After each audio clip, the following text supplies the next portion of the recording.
What's up, guys? It's Halsey Schider with the Helicopter Podcast. And I say it every time, I'm a broken record, but golly, I am happy to be here chatting to the world of helicopters. It's so neat. I'm so refreshed right now by this podcast, and it's because of you, the listeners. I have been getting messages, kind of goes in waves. And I'm in a big wave right now of getting a lot of messages from people that are listening to the show.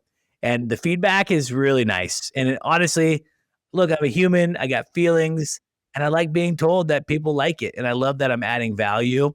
So I'm just grateful for you, the listeners. I'm grateful, of course, to MHM Publishing, Vertical Magazine, just making the Vertical HeliCASTS even possible. So the Helicopter Podcast, the Hangar Z, the Real Rescue, Vertical MRO, and now the Valor Podcast as well.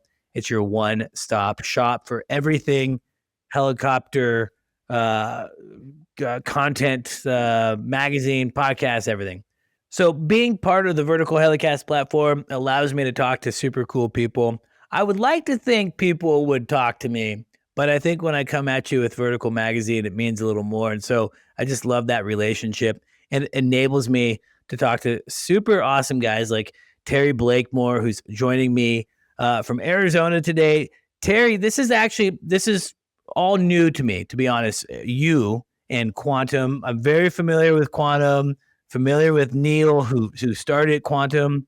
When I came across your LinkedIn profile and it was like Terry, CEO, president of Quantum, I was like, okay, I got to learn more. So we're going to talk about that, but we're going to have so much to talk about because you have a fascinating background.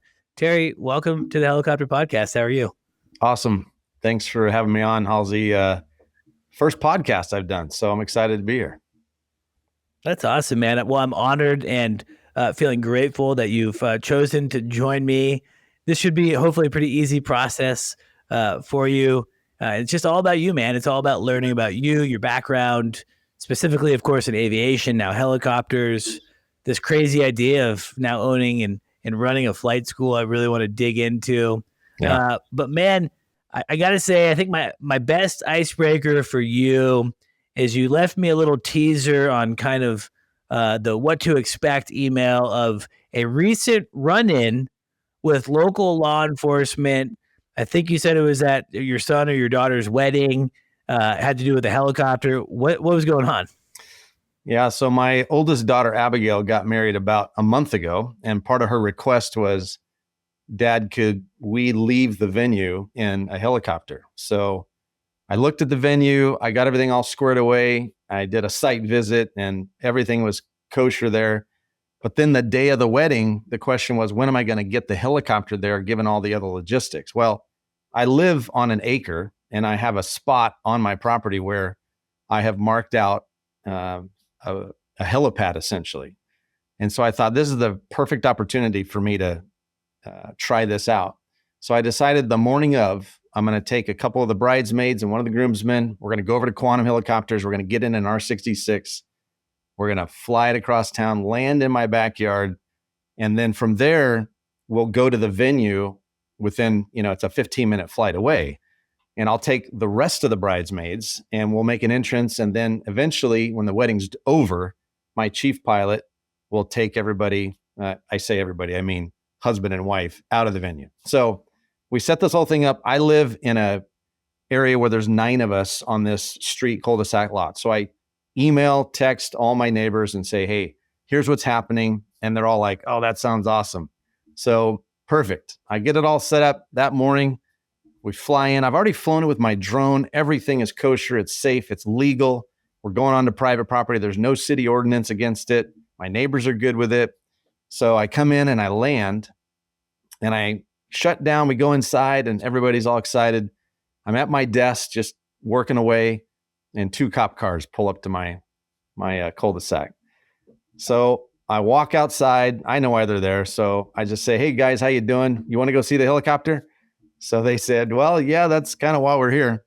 So I walk them into the backyard. They see the whole setup and they go, wow, it looks like you have like a marked helipad back here. I go, yeah, I measured it all out. It's all kosher and safe. They go, well, okay, but is it legal? And I said, Yeah, it's legal. It's private property. I flew it with a drone. I marked everything out. I talked to my neighbors. There's no city ordinance. So they kind of look around and they go, well, all right. We talked to our chief pilot and he said, well, just gather the guy's information. I said, oh, you mean Jared? And they go, yeah, Jared. So I go, oh, well, let me text him real quick, because Quantum Helicopters, we train all of the law enforcement in the whole valley. Phoenix PD, Mesa PD, Maricopa County Sheriff, Pinal County Sheriff, and everybody in this community knows each other. And so I'm connected with all these guys. So I texted Jared and I go, hey, Jared, that was me. And he goes, oh, all right, it's you. They basically wanted to make sure that it wasn't some Yahoo just deciding to land in the backyard of his house. But more interestingly, my daughter had pranked me hard a couple of years earlier. And I told her, I'm going to get you back on this.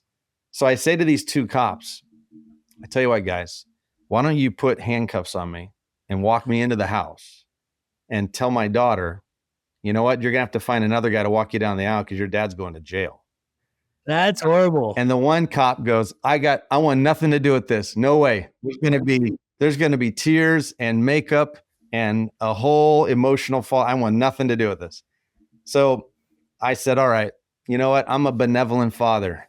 I'm going to let my daughter on her wedding day have a pass, but I'm going to tell her that she deserved this and that she's going to get it one day, because she pranked me so hard. It probably would have been a little mean, but totally justified. Yeah. So I didn't get arrested. My youngest daughter looks out the window and all the bridesmaids are worried. The cops are back there. I'm talking to them. And one of the cops finally says, man, this is cool. If I had a helicopter in the back, I'd do this too. And so my youngest daughter says, oh, he's just networking now. Dad knows those guys. Somehow he's just having fun now. So it all turned out really awesome. Good. Well, I'm glad it worked out. Certainly not the first time, I'm sure. Police have been called for, helicopters landing in neighborhoods and things like that, right? Something for us that we do every day that's really, pretty straightforward. It can be shocking or surprising to neighbors or other people, even though it sounds like you kind of crossed all your T's and dotted the I's, though. So did you find out who narked on you? Yeah. So what I think happened is I look back on the cockpit cam. You see this car there's a road outside of my property. You see this car come to almost a stop, and he's looking at me as I'm coming in. And I think he thinks, oh my gosh, this helicopter must be crashing, So the 911 call was, I think there's a helicopter that's about to crash into this person's house. And then after that, there were just a few more I saw this helicopter. I don't know what he's doing. And so, I think the guy just got scared. And the good news is they put a little note in the system. This is Terry Blakemore's house. He's the owner of Quantum Helicopters. He does this for a living, and he has a helipad back there, so he's good. But I told my neighbors, good, yeah. I won't do it very often. Well, what you got to do, Terry, is you got to take your neighbors for a ride. Yeah, that's right. That's how you make it okay. I have a client right now that's he's building a house. I won't get too detailed on the area, but he has a cool spot, and it's all his land. But in order to land his helicopter at his pad, he does have to fly over this subdivision. Everything's kosher, everything's legal. But right now, there's lots of upset people about him and his helicopter. And I was like, dude, invite them over, kill them with kindness, and give them rides in the helicopter. Let them know if they ever need a ride. You need to go somewhere. You have family in town. Hey, call me. I'll give you a ride. He has lots of money, right? This is a hobby, fun thing for him. So you have to, if you can share the industry, people get a little happier. I had an experience, two stories. I'm not as nice as you. I had my friend fake arrested on a bachelor party in Austin, Texas.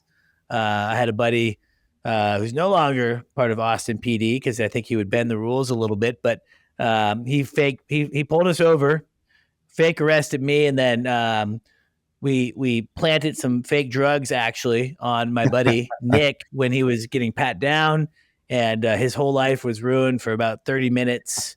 And I felt horrible the whole time. I'm like, this friendship is over.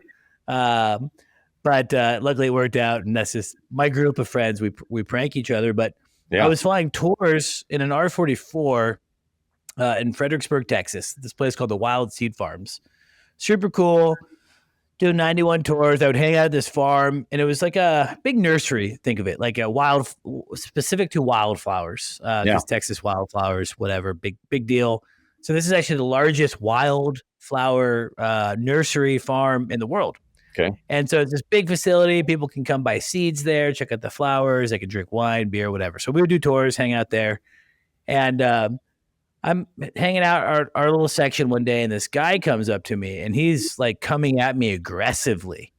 And I'm like, what is going on? He's coming at me hard. And, hey, you're the effing guy that's, flying over my house and looking at my wife while she's, topless at the pool and all this. I'm like, bro, I might fly over your house, but I'm telling you, like, I can't see your wife. And like, if your house is right there, that's just where we take off. And he's freaking out. I'm like, man, if you don't believe me, let's go for a flight. I will show you the exact route. I will show you exactly. You point out your house. I'll always miss it from now on. But like, let's just go. We get in, and this guy went from wanting to kill me to thinking only partially wanting to kill me. He was actually never really got that friendly, to be honest. But just kind of people freak out with helicopters, and it's a plague of the industry, actually. A lot of general aviation, civil aviation, helicopters specifically.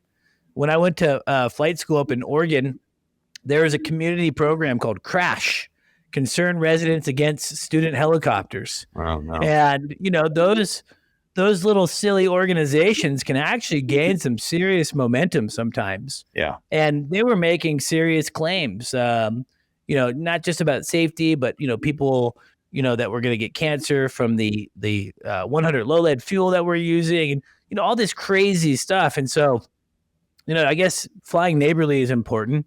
Right. And I understand that that's part of it. But, I really wish that people could see all the good that helicopters do, because I think they would realize how vital helicopters are to this economy. Well, every year for the last probably 30 years, Neil started the thing in 93. So probably the last 32 years. But since I took over, we have continued his tradition of doing this Christmas party. Well, this year I had 250 people come to the Christmas party. A lot of those are my customers.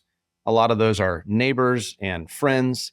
And then we just put 2 helicopters out on the ramp, and we just fly for about 6 hours. And we take everybody who wants to ride for a helicopter ride. And of course, all of them think that is the coolest thing I've ever done.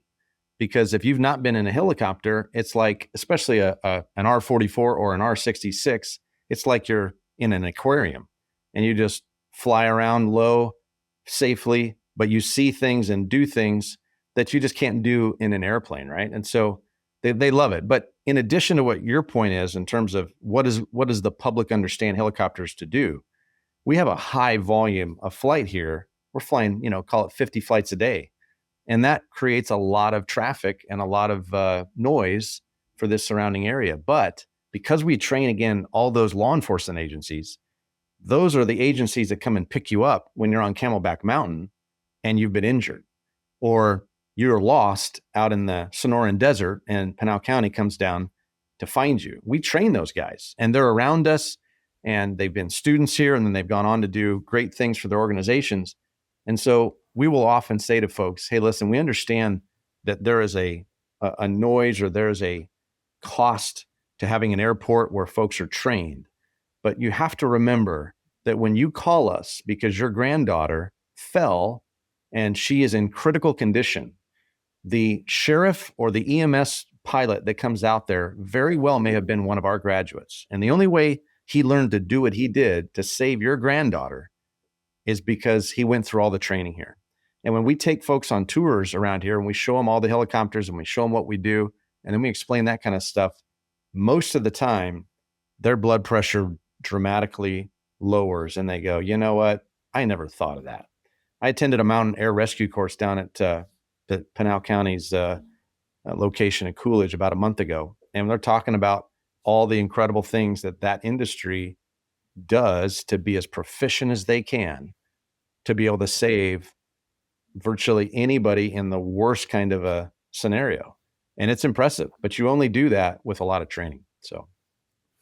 Yeah, I mean, I've said it before on the podcast, and I feel like I said it in a recent podcast. I did, because I said it this morning on another podcast that I did.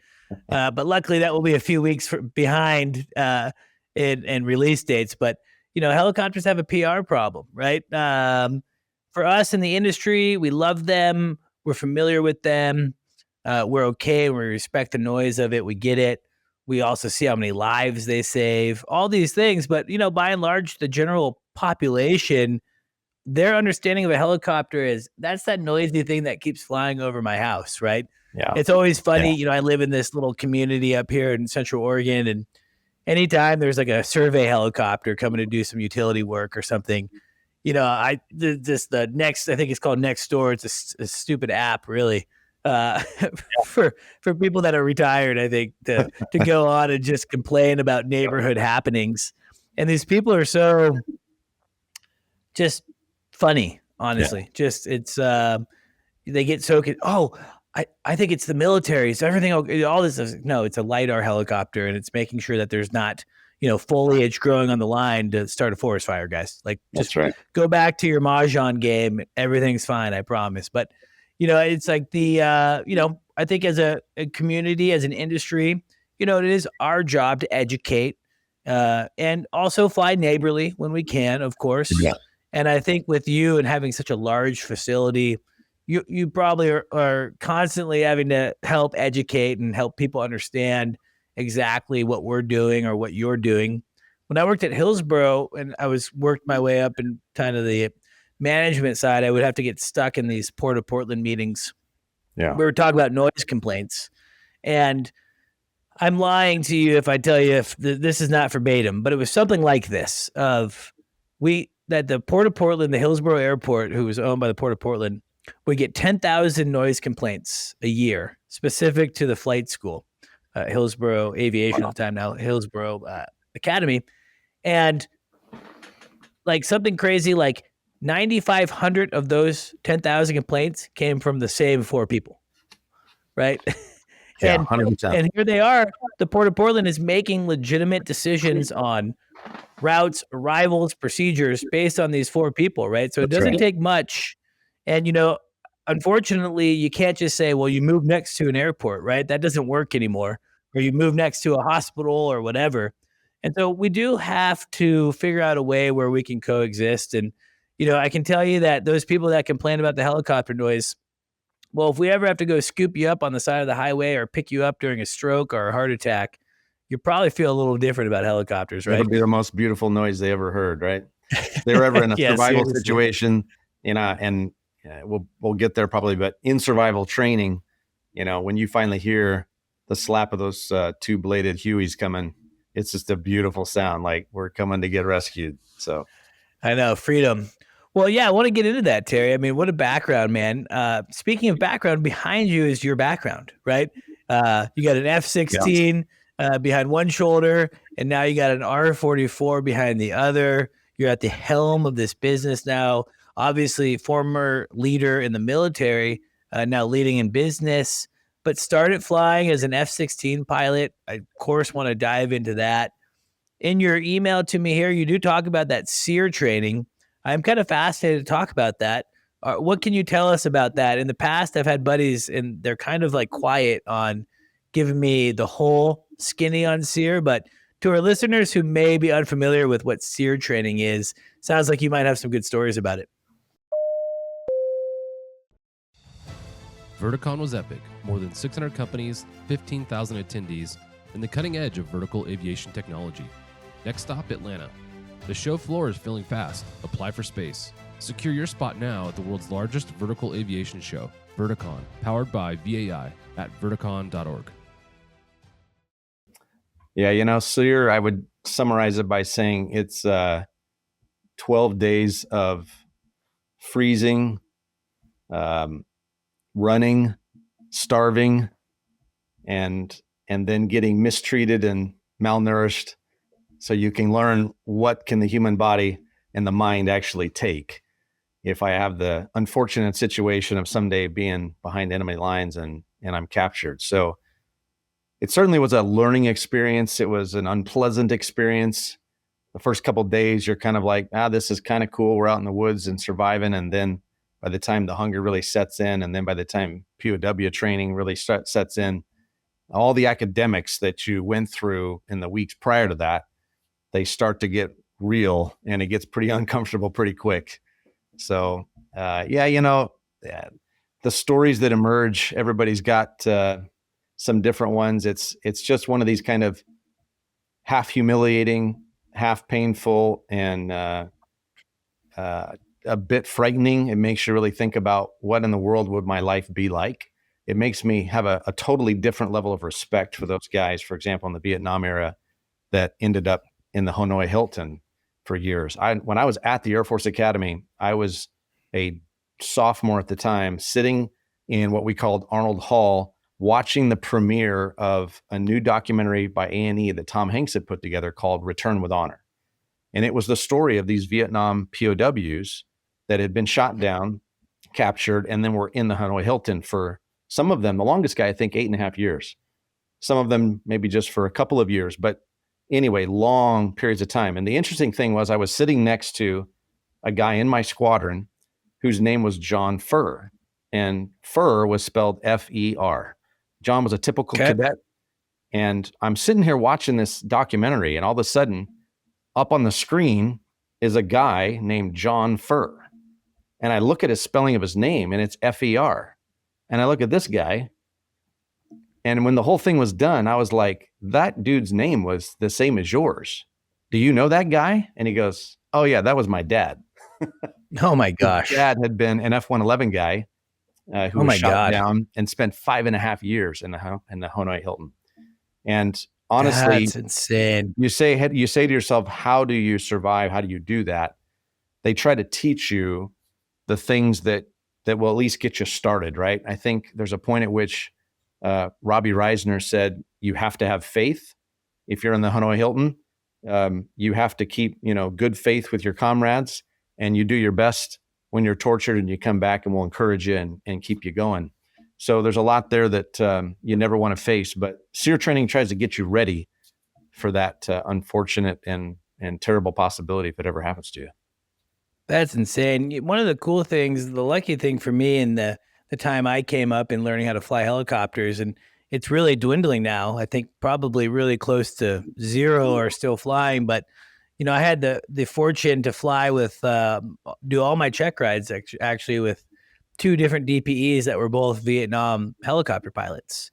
And one of them specifically, I developed a really great relationship with. He would, a guy named Mark Holstat. If you know Mark, if you're listening to the podcast, he's a teddy bear, nicest guy. Loved doing check rides with them. They were fair, but you earned them. And, afterwards he was a guy that would go get a beer with you, and you get to hear these stories, and it's like, the different stories of that, man, it really makes things real, right? It puts things in perspective, especially for a young person like me that didn't choose the military route, had a pretty cush upbringing, to see that, a lot of what we are having within our society are because at the time when he was my age at 18, he was out there, fighting for his life, getting shot down, in the jungle. Yeah. And it's just crazy, and it puts in perspective. But, as I think you get older, you start to question war and this idea of war. And, thank God we have brave men and women like you that are willing to sign up and serve for the country. But man, it's a terrible thing. It's a real thing, and I think helicopter pilots specifically in Vietnam were probably some of the hardest hit, group. And so very fortunate to be able to have conversations with Mark and hear the stories and see the emotion. Still very raw. He was a pretty old guy when I was doing check rides with him, and you start having a beer with him and he's sharing some of these stories, and you're like, man, this is real. This is real life. And, it's just incredible. So, well, that makes sense. I have a tie into the SEER thing, but I'm going to hold off on that for a bit. Yep. I want to go back to just the path, kind of the beginning, Air Force Academy guy. So obviously a good student, someone that had a good head on your shoulders, I'm guessing, as a young person. But to our listeners that might be still in high school right now, and they've thought about a career in the military, and maybe they had aspirations of going to, Colorado Springs to the Air Force Academy or the Navy Academy or even West Point for the Army. What would just be some of the general points of like, that's a very hard, I got great grades. Honestly, I was a great student. I worked my butt off. I flew an airplane on my 16th birthday before I could legally drive. I had a 3.88 or something, presidential scholar, and man, I couldn't get in to the Navy Academy. That's what I tried to go for. So to me, I'm like, man, I was like the best candidate. I worked so hard, all these things, but I couldn't do it. Very competitive. So what is the advice that you could give someone that's trying to do that? I was a 9-year-old boy when my dad learned to fly, and we lived in Wyoming, and we drive south on I-25 and headed down to see family in Colorado Springs area. I started getting fascinated with flying airplanes. And when we would drive down there was a moment in time when my dad looked at me and he pointed over towards the Air Force Academy, which I didn't even know what it was at the time. And he said, "Hey, son, if you want to be a real pilot," those are his words, "a real pilot, you ought to go there." And so I was like, well, I don't know where there is or what that is, but that's what my dad says. As a kid, all I wanted to do was anything my dad was doing. So when dad put that thought in my head, that was a goal for me. And I learned pretty quickly by reading books. And now kids, of course, can go watch documentaries on YouTube or whatnot and say, here's what all the different academies do. I learned that this was going to be an uphill battle for me because as a kid, I was pretty average in school. I had to work really hard to get good grades. So what I understood was by the time I hit my freshman year, I'm going to have perfect grades. And I basically had in my head that you have to have a 4.0 and you have to have leadership and sports and every piece that you could add to your resume that says I'm a well-rounded individual to even have a shot at it. And I honestly didn't think that I had a shot at it. I did end up with a 4.0. I did end up doing all those things that you needed to do on a resume. I did end up getting a congressional nomination. But when I looked at the numbers, I was like, I don't think I'm going to get there. In fact, I remember telling my dad when I got my scores back from whatever, SAT or ACT, I was pretty disappointed. And I said, well, I don't know if I may even apply because I look at these numbers, I'm not going to get in. And he said, well, son, there's one thing that's for sure. If you don't apply, you're guaranteed you won't get in. But if you apply, you might. It's true. Your choice. What I tell kids today is, listen, you might as well try. And if you want it bad enough, try again. You might get into the prep school. You might have to try 3 or 4 times. But that congressional member, whether it's a senator or a congressman, or you can apply to the president and the vice president, everybody gets 5 nominations. So call it about, what is that, 2,500-ish nominations or to the actual academies. He'll see your name. He'll see your resume. He'll see the tenacity that you've had. And so I tell kids, make a goal. I wanted to be a fighter pilot as a young kid. That's all I wanted to do from 9 years on. And so I just said, I don't care what the bill is. I don't care how hard I have to work. I will work and work until I get in. And I was fortunate enough to get in the first time, probably, if I'm honest, because in a couple classes ahead of mine, they had a big honor scandal and about 200 kids were dismissed from the academy, which means my class got plussed up a couple hundred. Yeah, you got a little bit bigger. So I think I slipped in on the last I don't think so. 10%, but I will tell you this, and I tell this to kids that are average students or whatnot. I was an average student, but I learned how to work a lot harder than the average guy. I just had a mental set of, you can't outwork me. My mother used to come into my room at night in high school and be like, are you okay, son? Like, you've been in here for 3 hours. That was my routine, 3 hours a night of disciplined study so I could get a perfect score on a test and, just keep rolling. And by the time I got to the Air Force Academy, my study habits were so good that though I entered what I believe in the bottom 10% of my class, I ended up graduating in the top 7% of my class because I just learned how to outwork everybody and just realized that, listen, my goal is to go fly jets. I know what the formula is. I got to be kind of in the top sliver every time they make a cut. And so my only choice at that is to work hard because I don't have the natural brains to just make it happen. So I tell kids, work hard and go for it. I kind of feel similar, honestly. I never was a smart guy, to be honest. Like my joke about the SAT is like I grew up with some really smart guys. In fact, one of my buddies aced the SAT. Couple guys actually got perfect scores. Yeah, And my joke was always that they would receive their SAT scores in the mail and they would be all excited. They would read it and this big high score. And when I got my results back, it just said to give up. That's right. Because my standardized testing was horrible. I was a horrible test taker at that time. Yeah. Luckily, I got really good grades, but it was just because I worked hard, right? I studied hard. I put the time in. I loved athletics at the time, and so I worked really hard to. My brother, naturally gifted football player, just strong as an ox from the womb. And I was not. I was a little soft, actually, a little bit afraid of contact.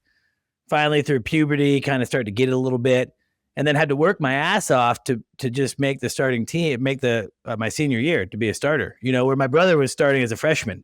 And not taking anything away from my brother, but he was naturally just gifted and strong and things like that. So you have to kind of recognize like where you're at, and you're exactly right, Terry. There's some things you can't control. I can't control that I don't love sitting in a class and learning about, the quadratic formula. It's not my thing. Yeah. But what I can control is that I'm going to go home and study about it and not necessarily fight the fact that, I got to take the test and it is what it is. Right. So, we always have choices, and it's, you can make the choice to work hard. It's time for your Heli Life giveaway secret word.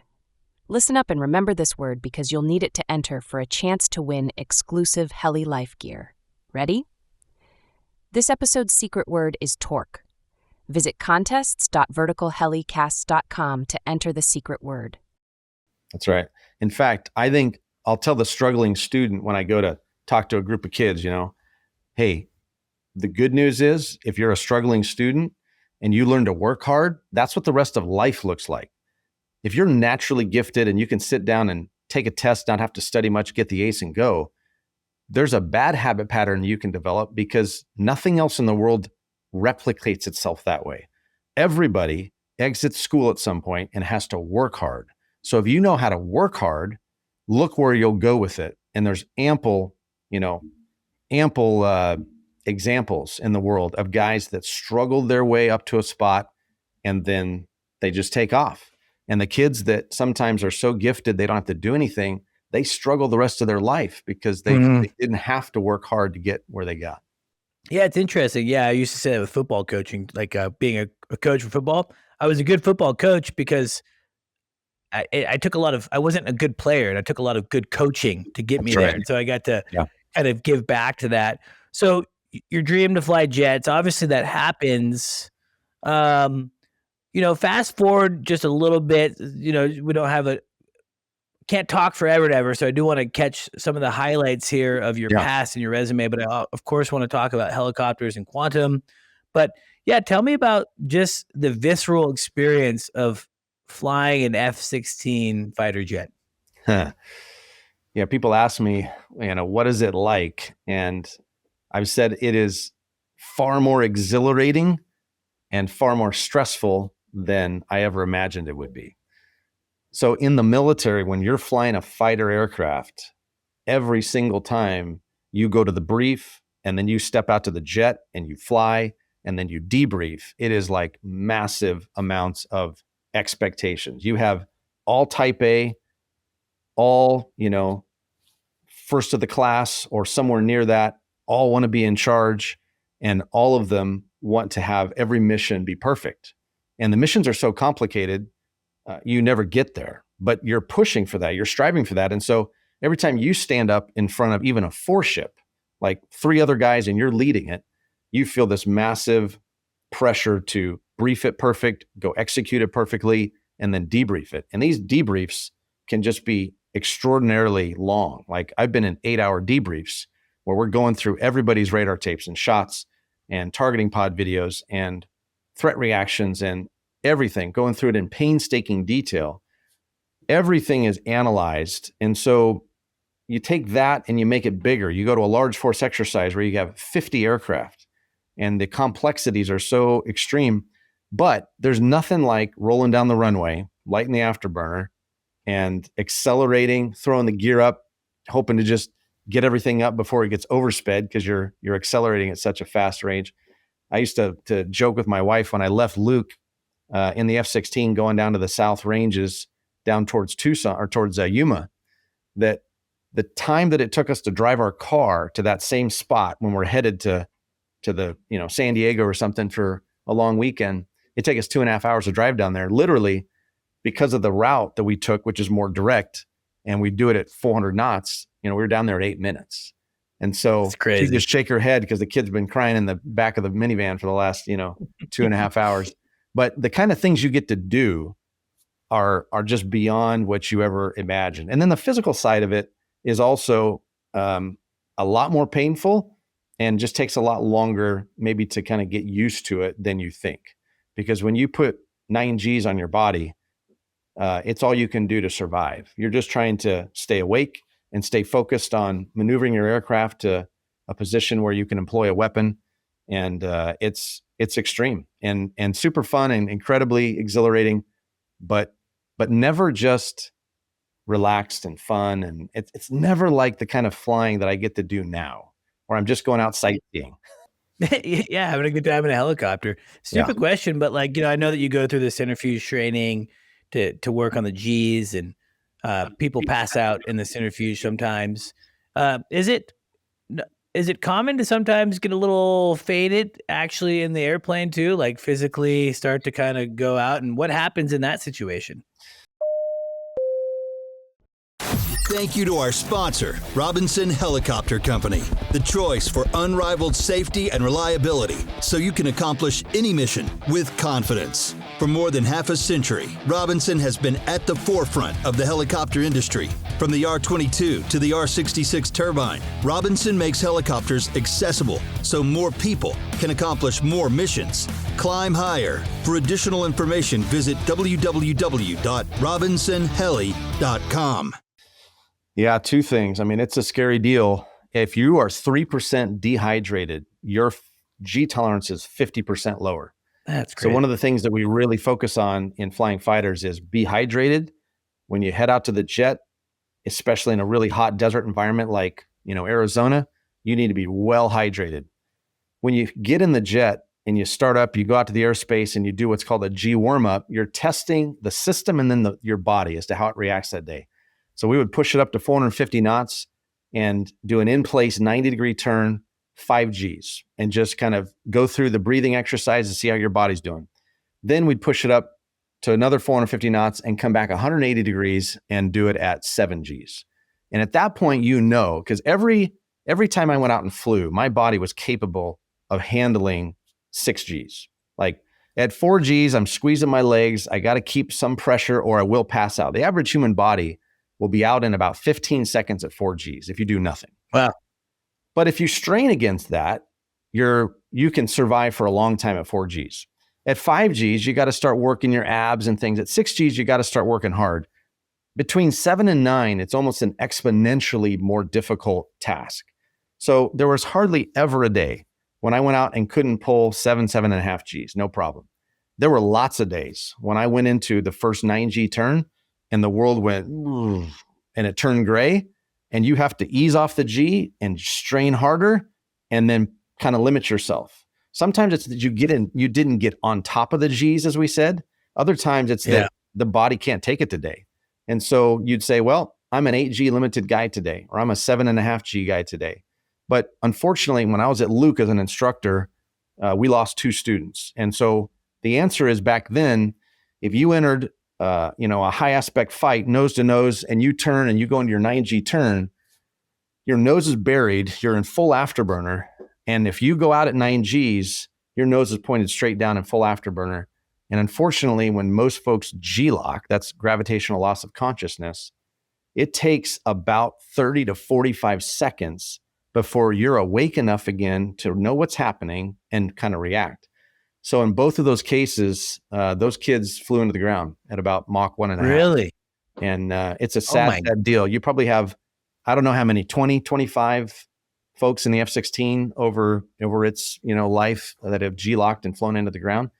But interestingly, I have a friend from the Air Force Academy, Divot Kern. He's a test pilot for United now.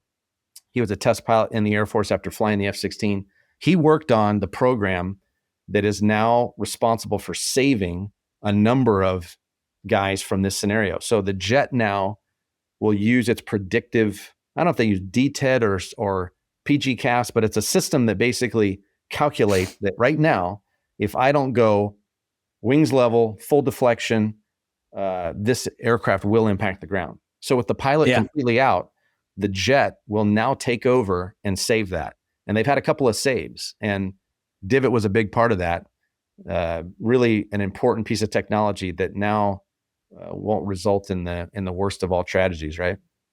Yeah, I mean, it's crazy to me that it's like in a fighter jet of that type of already existing technology.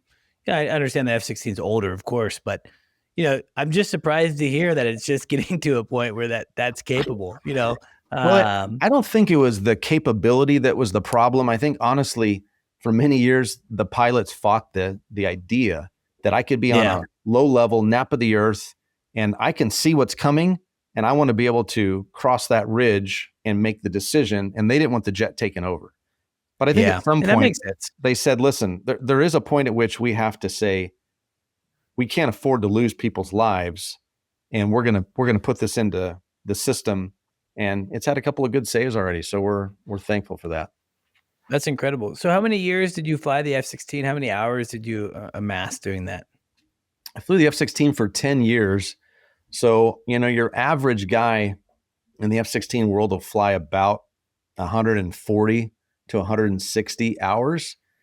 But I had a couple of breaks in that period. I had a time where I went long-term, what they call DNIF, duties not including flying. I had a thyroid problem that took me out of the jet for quite a while. And then I had a CENTCOM deployment. And so there were a couple of long periods where I wasn't flying the jet. So I haven't looked at my logbook in a long time, but it's probably in the neighborhood of 12 to 1,400 hours in the F-16.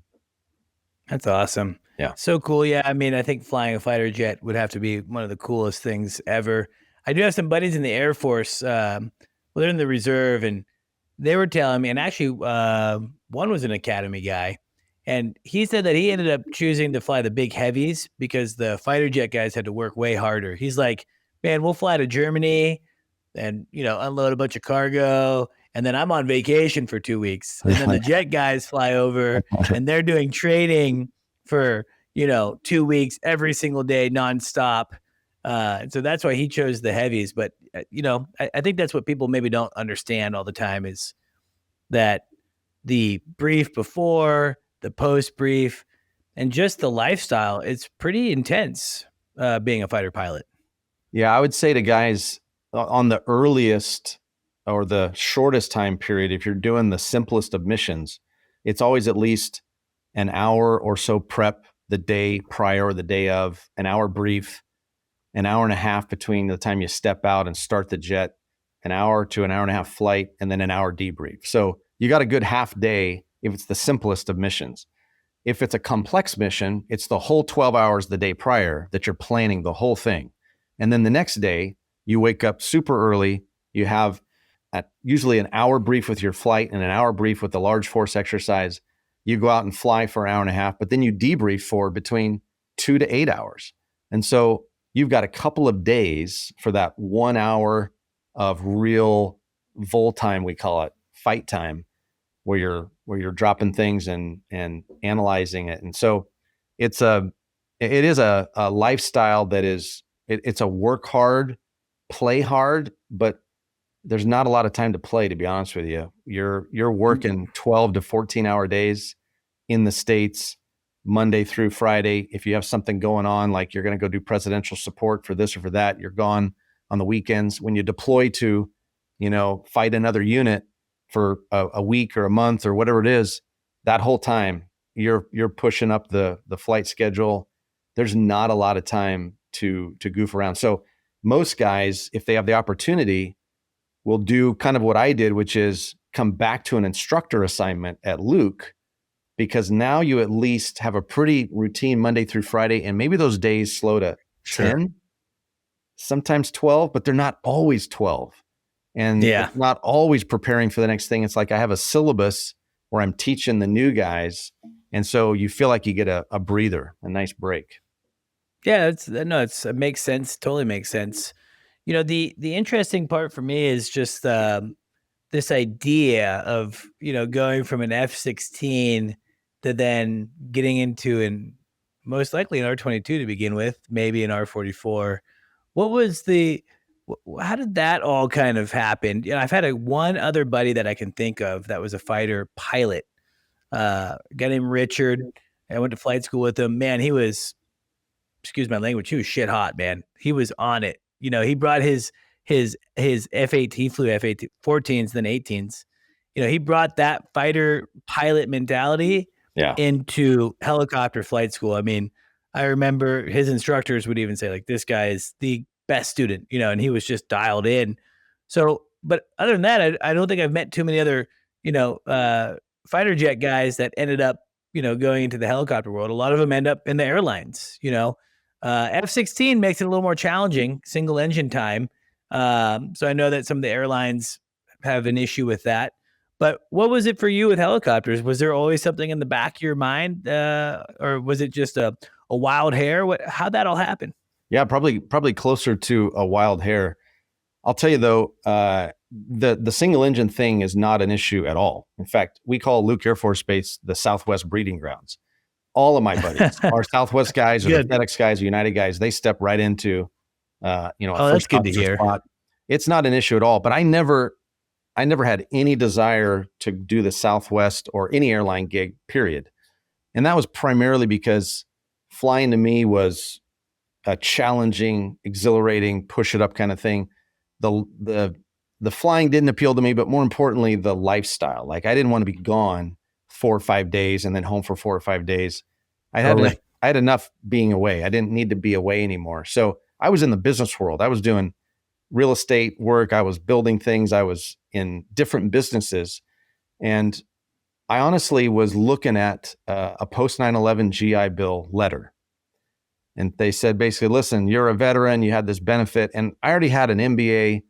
I just had my bachelor's. And I just didn't want to go back to school. I'm not a school guy. And I thought they're thinking this thing is just going to go to waste. And so eventually I decided, it would be cool if I could go get another set of ratings. Maybe I could go get multi-engine instructor rating or something like that. Because I already had my CFII on the fixed wing side. Like looking around, and eventually I'm kind of Googling and I figure out, I wonder if there's any helicopter schools, that I could do. So when I finally found one and I called them up and they explained to me that, you could use your post 9/11 GI Bill and come and get all your ratings and fly a helicopter. I was like, well, that sounds fun. I was at that time, I was working as a general contractor building a little mini subdivision. And I had some time between the development piece that was finishing up and the houses starting that I thought, man, I could work in a couple days a week. And so I just started down this pathway and I had so much fun in private. I was like, this is just a totally different kind of fun. You were so slow in an R22.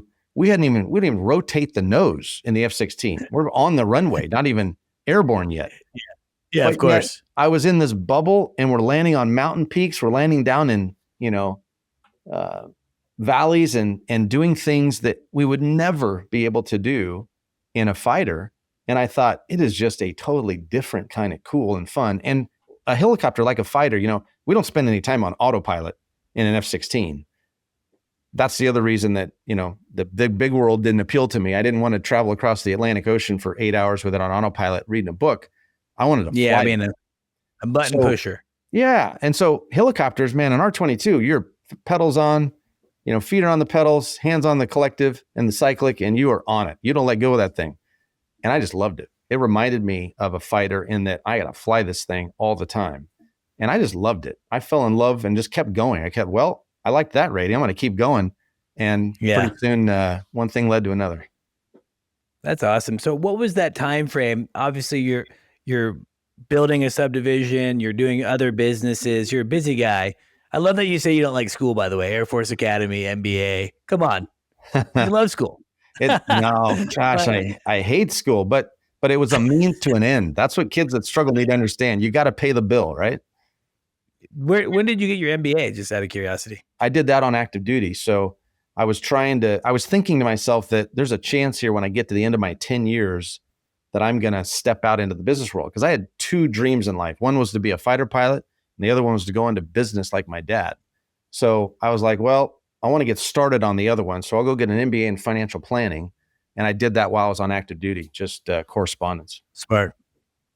Yeah, it's awesome. I wish that it's probably very, I'm great. I have a great financial planner that helps me with my business, but it's something that I had to really learn the hard way, actually, right through the some hard knocks. So I think having that type of background is probably very helpful. Yeah. Really understanding it and navigating a P&L and understanding your balance sheet. It's so important. You But bet. it's those things that you don't think about really when you just start. What kind of business was your dad in? My dad actually owned a moving company. So he was in the moving and storage business, worked as a United Van Lines agent, and then stored goods, which is interesting because my grandfather was the first guy to bring self-storage to the state of Wyoming in the 1970s. And one of the Really? businesses I got into was self-storage. Eventually, remembering that my grandfather, it was just the best business he ever had. My dad was in the storage and moving business. And so it was kind of a natural fit. That was one of the things that I did. I've heard good things about storage. Sure. I got a buddy that does it down in Texas. So, well, that's really, fascinating, Yeah. Getting into the R22 and then kind of progressing. What was the time frame? I kind of cut you off before I let you answer.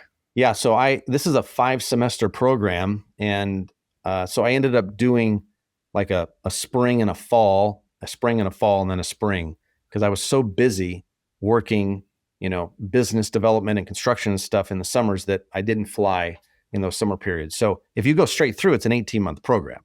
But if you did it the way that I did it, it ended up taking almost 2 years to do. Yeah, but that's still pretty impressive, right? To be able to continue to work, I'm assuming a full-time plus job. Yeah. Maintain a family and family life.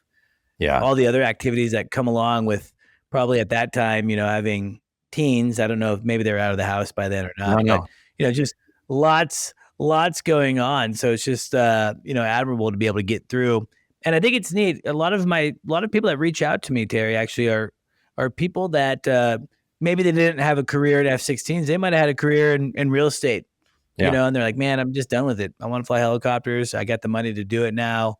And it's really neat to see some of these professionals coming into a second career, kind of a second coming into helicopter aviation. And I think actually conversations like this really help people make that leap. I get a lot of messages from young people that are just getting into it.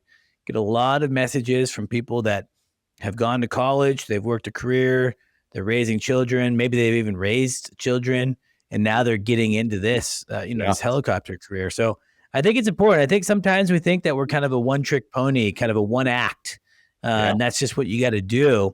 So I always applaud people for trying to kind of think outside the box. And a VA benefit is something that you've earned. I think the VA benefit is incredible. It's such a neat thing to be able to offer to our veterans hey, thank you for your service. The least we can do is give you this vocational skill or this college, whatever it may be. In the case of aviation, you can go and you can effectively, 0 to hero, become a helicopter pilot or an airplane pilot. And that's just really an incredible thing. So you're doing the flight training at Quantum, I assume. You're loving it. You're enjoying it.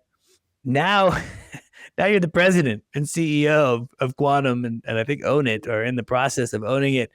What the heck? How does that happen?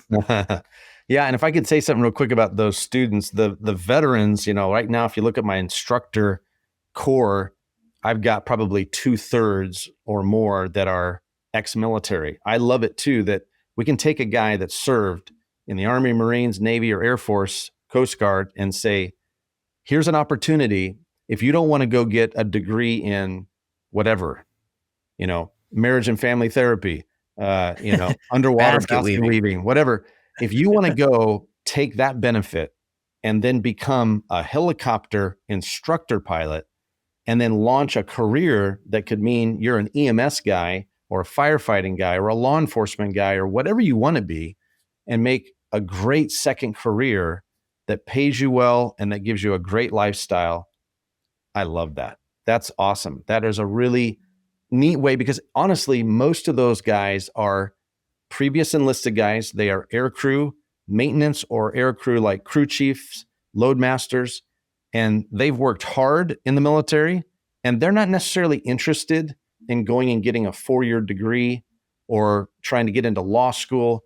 They work with their hands. And so this is like the best of both worlds. Like, let's use your hand skills and let's use the VA benefit you have, and let's go, launch a great career.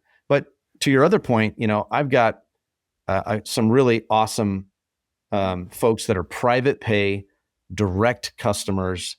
They are CEOs. I've got a guy right now that's a super guy in a major corporation who just wants to learn to fly helicopters, and he's doing it, and he's doing great. I've got a doctor who wants to start a second career and become a helicopter person. I've got retired airline guys who say, I've always thought about flying helicopters.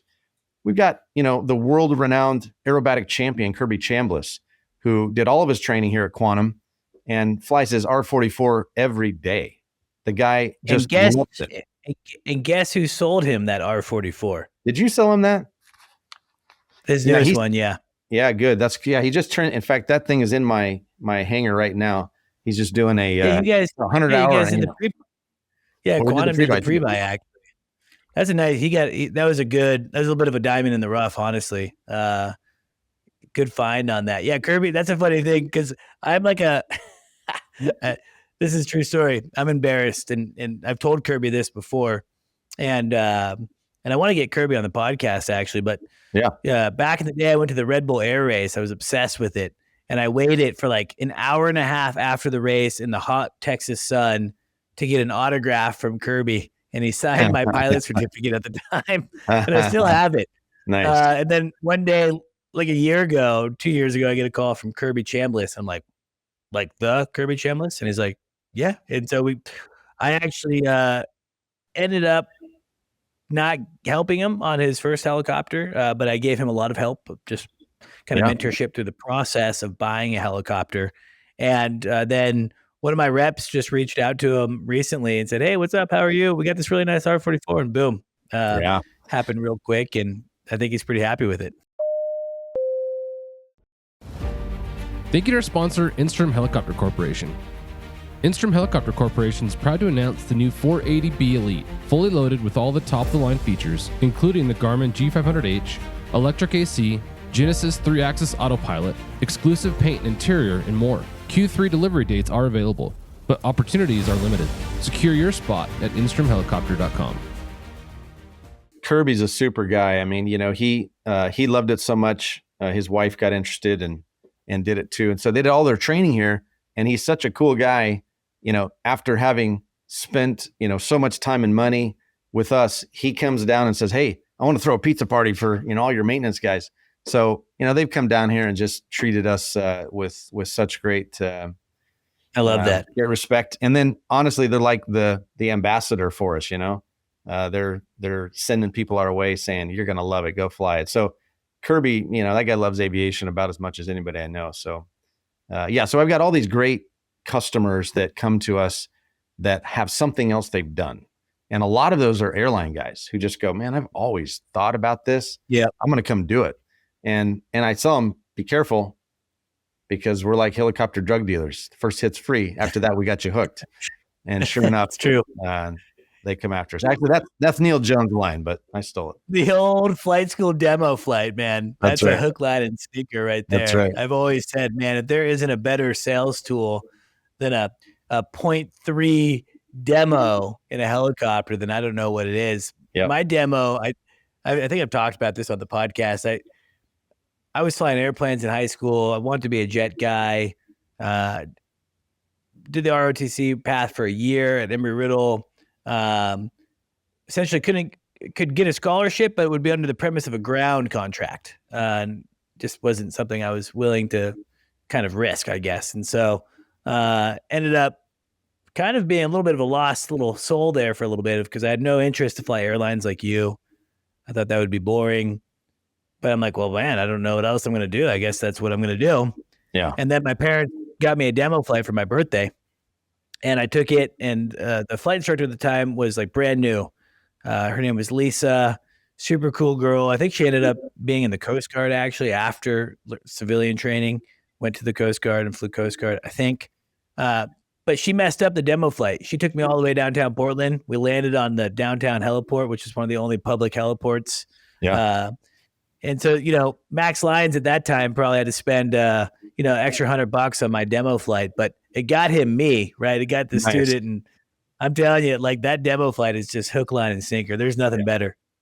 Yeah, for sure. It's a great tool. And even if folks decide that they can't or they won't or whatever, it's an experience they'll remember the rest of their life. I've done a bunch of those, and as you have, and it's fun to watch the look on their face and just the enjoyment, what they see. And for the most part, if they have interest when they walk through the door, they're going to sign up. It's awesome. But to your question, as I was going through the program, I noticed that the founder, Neil Jones, who, just has a tremendous reputation in the industry. Quantum's been around 33 years. It's been steady, solid, just a man of integrity, does a great job.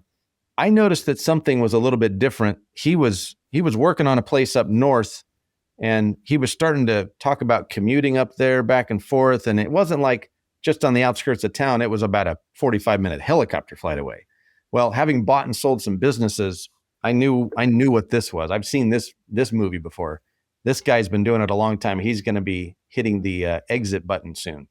So I just decided to ask him to go out to breakfast, and I kind of asked him what his exit strategy was, kind of told him a little bit about my background and that I was falling in love with helicopters, and I just had interest. And I think, like a lot of guys, he kind of went, oh yeah, that's nice, and yeah, we'll see. And he kind of put that on the back burner. So I thought, I'll get myself through commercial, maybe into CFI, before I really get serious and tell him, hey, I really want to take a look. Because I'm watching this program, and Quantum does everything well. You walk through the doors, and it's like the staff is friendly and professional. The maintenance is unbelievable. The building and facilities are unbelievable. They're sitting on the largest public heliport in terms of helipads in the entire United States. The weather's phenomenal. Their training areas are incredible. And they have all of these great students that are coming and learning to fly helicopters. They are busy. They're flying 50 helicopters a day out of here. So I've been doing basically long form due diligence since I was in private, paying attention to everything. So by the time the end of commercial rolls around and I'm getting ready to start CFI, I take him out to breakfast again. And I said, hey, Neil, listen, I'm serious. What's your plan? And so he says to me, I wish you'd come to me sooner. I just listed the thing with an M&A firm. And I'm thinking to myself, well, I did, but you forgot. That's okay. I did, Neil. So that's okay. I go, well, put me on the email distribution list. So he goes, all right, I'll tell him to put you on there. So they send it out to 400 people in their Rolodex, right? And so I got on their NDA as quick as I could. I built the financial models as fast as I could. And as a small business guy, I've always felt like my advantage is speed. Big organizations, big board of directors, you take a lot of time to do things. I always tried to be faster than everybody and get all my due diligence done as quickly as possible. So I wrote him a letter of intent about 8 weeks later, and he looked through a few that he got and said, Jennifer and I want to go with you. And so we closed the deal on August 9th. And as I tell people, this is a diamond. And all you do with a diamond is you polish it, and then you just try to make it grow. So Quantum is in phenomenal shape. Neil Jones signed a 2-year contract with me as my chief operating officer. He is the guy that sits right across the hallway from me. So I have access to him 24/7. He answers 8 million questions, over this 2-year period. He's a great friend. We work really well together, and, he's just all about trying to make me successful in this. And I'm just having the time of my life. It's certainly the most fun business I've ever been a part of. Yeah, it's really neat, man. It's a neat story. I don't know Neil personally, actually, but of course I know the name. I think that Neil is one of the oldest, service centers as well for Robinson. Yes. Um, and obviously big Robinson user. Speaking of Robinson, you guys big Robinson supporters, obviously. As am I. Love Robinson. Love the product. That's what I learned in. One of the podcast questions I asked David Smith last year when he took the helm from Kurt at that time, and then Kurt, of course, took it from Frank. I was like, how do you continue doing this? And I know that you kind of mentioned that, hey, you're going to grow it and kind of keep the same, but inevitably you put your own kind of spin on things, right? We've seen it big with David. David at Robinson has really reshaped Robinson helicopters. Granted, I think the R88 was already kind of in talks, but just everything else around the company seems to be shifting, and it all seems to be really positive. So, what are some of the other things that you're doing to really honor that legacy that Neil started, but also make it now Terry's thing? Neil would tell you his strength was he was going to show up, work hard, treat his customers right, do business with integrity, and just keep working tenaciously to be the best flight school, service center, overhaul center that he could possibly be. And so I am in complete agreement. I've gotten to know David Smith and his team well, and they're phenomenal. And the things that they're doing with Robinson are going to do nothing but help us as dealers grow. So one of the things Neil, was honest about was that, hey, listen, advertising, that's not really been my thing. It's basically word of mouth. Social media, any kind of digital presence, nothing. And so we had a good website, and we said, let's get that to be even a little bit better. But one of the really great things that Robinson had done just before I had kind of started down the process of this due diligence is David Smith and his team came out to Quantum, and they looked at the facilities and they looked at the program, and David Smith honestly just said to Neil, I'm just floored at this. We would love to send a video production team out here to film and highlight what you guys have done here. The Robinson product has been the thing you've, hooked your wagon up to, and you've taken that a long ways, and we want to show what this product has done. So here's Quantum now, 350,000 flight hours approximately. And all they've done is fly the pants off the R22, the R44, and the R66 with phenomenal success. I mean, people talk about, the low G mass bumping issue, the Robinson's not safe. Well, you asked me that question, I'll tell you, 350,000 flight hours later, we've had 0 low G mass bumping events. And that was even including the time when they used to train that way. It was similar to the airplane world where you would spin, and after a few people were killed in spin training, they said, hey, stop spinning. Let's just teach them how to stall and stay coordinated. Well, the same thing eventually happened with the Robinson. They said, let's stop teaching low G mass bumping. Let's teach them how to avoid it. But now with David and his team having introduced this horizontal stabilizer, you now have a platform that if you got into low G, guess what? It doesn't roll right anymore, because that negative angle of attack that was on the half stab that actually made the thing roll, it's gone now. So the Robinson has always been this phenomenally reliable, and if trained and flown properly, safe, even when it didn't have the horizontal stabilizer. Now that it does, it's lights out. I mean, I flew for 2 years and did not have a single aircraft that even broke on the ground that I had to step to a spare to. I didn't lose a single flight. I was 100% operational readiness rate in the R22 and the R44 here at Quantum. So it's hard for me when people say that, oh, well, it's not safe, it's not reliable. I don't think there's a safer, more reliable platform flying. But the things that I'm doing now, I hired my oldest daughter, who knows social media well, to build an Instagram page. And so Quantum has this, Quantum Helicopters AZ Instagram page, and she's built 1,500 followers in the first, 7 or 8 months. So, we'll give her some content and video, this or that, and then I just dump it to a shared album, and she takes it from there. We have started advertising in ways that weren't so common in the past. Obviously, with my connections in the military and with a bunch of my, guys that are instructors and folks that are students and such, there are connections back into the military where we can say, hey, Luke Air Force Base, let's put it out there. here's quantum helicopters. Did you know I flew for 8 years at Luke Air Force Base and did not know the largest public heliport and maybe one of the best, if not the best reputation helicopter flight schools in the nation was right in my backyard. That's just a visibility thing. So I'm going around to A&P schools and recruiting maintenance guys. I'm going around to bases, both here and out of state, and talking to them about what it's like to be a veteran who uses a post 9/11 GI Bill to get all of his ratings and start into a great career. I'm doing things like this podcast. I've got a couple of different articles. Vertical Magazine's doing an editorial video shoot with us. So I'm trying to say yes to all the different things that will help visibility on what's already a great program. This is the home that Neil built, and it will always be the place that Neil built. He built an unbelievable organization. All I want to do is honor that and grow it. And I think Quantum Helicopters, has a bright future, especially with folks again like David Smith and Sean Doyle and Robin Eagles and Will Fulton and all that whole team out there that is just really helping to step into the next the next era of helicopter flying and make what I say is a big splash in a small pool, especially with that new RD8. Watch out, we're coming. That's pretty exciting. Yeah, it's a good time to be a Robinson guy. And, man, I think that's a great kind of place to stop, honestly. I think it's really neat to hear your vision.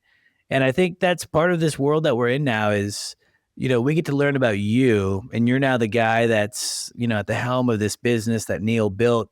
That's how people connect, man. That's what gets people fired up to come and check out, schools like Quantum. And so I really appreciate you coming on to the podcast. I think you said it's your first podcast.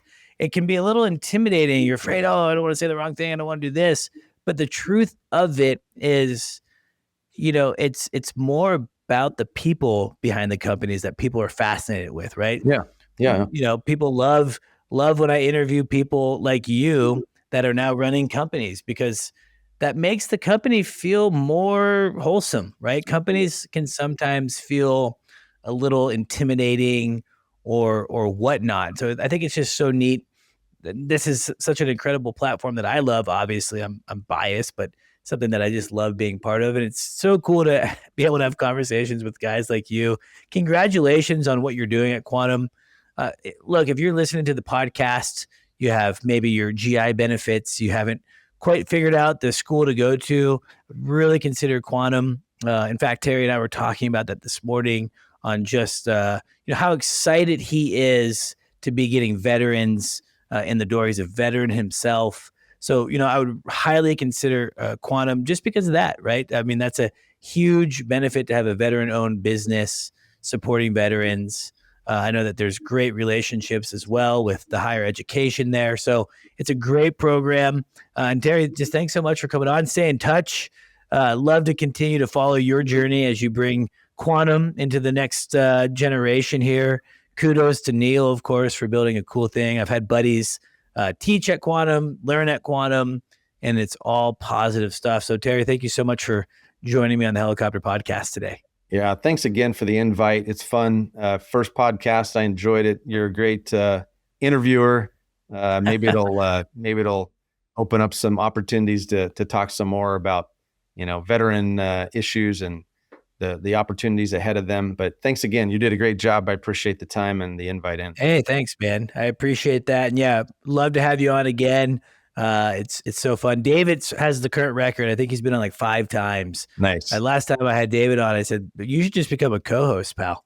So we love having repeats. There's just so much fun stuff to talk about. So let's please stay in touch. Again, congratulations on everything. To our listeners, thank you so much for listening to the Helicopter Podcast. MHM Publishing sounds like they're going to do a vertical editorial on Quantum. So make sure that you are enrolled to receive the Vertical Daily News, the Sunday Review, and make sure that you're just checking out the entire podcast selection on the Vertical HeliCASTS platform. Just blessed and excited to be part of it. Terry, thanks again, brother. All right. Thank you. Have a good day. Please stay tuned for a final word from our sponsors. Verticon was epic. More than 600 companies, 15,000 attendees, and the cutting edge of vertical aviation technology. Next stop, Atlanta. The show floor is filling fast. Apply for space. Secure your spot now at the world's largest vertical aviation show, Verticon, powered by VAI at verticon.org. Thank you to our sponsor, Robinson Helicopter Company, the choice for unrivaled safety and reliability, so you can accomplish any mission with confidence. For more than half a century, Robinson has been at the forefront of the helicopter industry. From the R-22 to the R-66 turbine, Robinson makes helicopters accessible so more people can accomplish more missions. Climb higher. For additional information, visit www.robinsonheli.com. Thank you to our sponsor, Instrom Helicopter Corporation.